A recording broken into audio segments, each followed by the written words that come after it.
Israel और Iran के टकराव की वजह से तेल और सोने के दाम बढ़ रहे हैं। पूरी दुनिया में युद्ध का भय बढ़ रहा है। सोचिए, इस समय ईरान और इजराइल के बीच वॉर चल रही है और यूएन वीकेंड मना रहा है। यूएन को दुनिया की सबसे ताकतवर अंतर्राष्ट्रीय संस्था कहा जाता है, लेकिन ऐसे मुश्किल समय में इतनी बड़ी संस्था के लिए वॉर रोकने की जगह वीकेंड मनाना ज्यादा जरूरी है। जिस संयुक्त राष्ट्र पर वैश्विक संतुलन बनाने की जिम्मेदारी है, वो हालात संभालने के बजाय उन्हें बिगाड़ रहा है।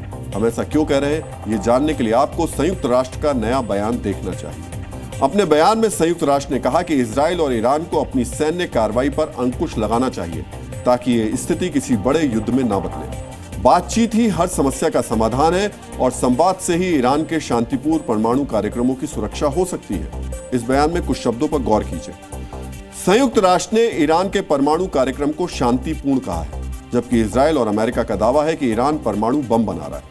ऐसा बयान देकर संयुक्त राष्ट्र ने इस टकराव से जुड़े एक पक्ष यानी इजराइल की चिंता को दरकिनार कर दिया। यानी संयुक्त राष्ट्र ने वो अधिकार खो दिया जिसके तहत वो इजराइल से सीज फायर करने के लिए कह सकता था। इन हालात से आप समझ गए होंगे कि संयुक्त राष्ट्र को ये एक तरफा रवैया युद्ध की चिंगारी को भड़का सकता है। संयुक्त राष्ट्र कितना निष्पक्ष है ये आपने देख लिया। अब हम आपको संयुक्त राष्ट्र की एक महत्वपूर्ण एजेंसी IAEA यानी इंटरनेशनल एटॉमिक एनर्जी एजेंसी की बड़ी लापरवाही दिखाते हैं।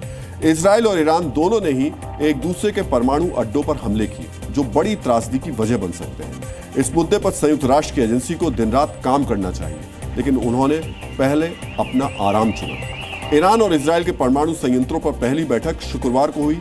बीच में आ गए शनिवार और रविवार यानी छुट्टियों के दिन, तो अगली बैठक के लिए सोमवार का दिन चुना गया। यानी IAEA ने युद्ध से ज्यादा साप्ताहिक अवकाश को प्राथमिकता दी है।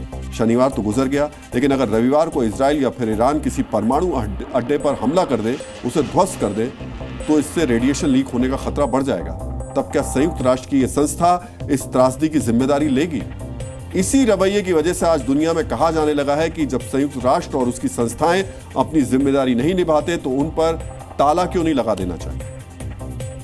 संयुक्त राष्ट्र के लचर रवैये से दुनिया का एक हिस्सा निराश है, तो दूसरी तरफ अमेरिका में हो रही हलचल से पूरी दुनिया हैरान है। हम ऐसा क्यों कह रहे हैं, ये समझने के लिए आपको अमेरिका की राजधानी वॉशिंगटन से आ रहे वीडियो जरूर देखने चाहिए।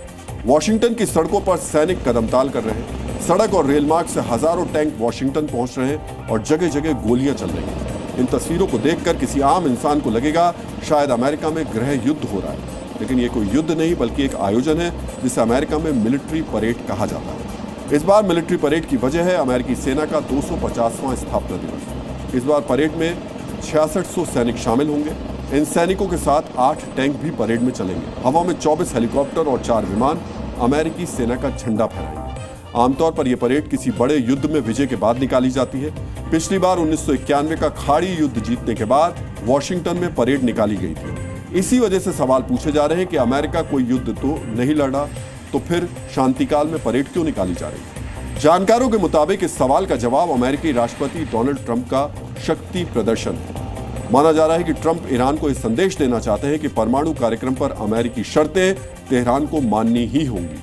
हो सकता है कि ट्रंप यह मैसेज भी देना चाहते हो कि ईरान और इजराइल के टकराव में वो किसी बड़ी शक्ति का दखल बर्दाश्त नहीं कर सकते। यहां हम आपको बताना चाहते हैं कि अमेरिका के अंदर इस परेड का विरोध हो रहा है, क्योंकि इस परेड के आयोजन पर 350 करोड़ रुपए खर्च हो रहे हैं।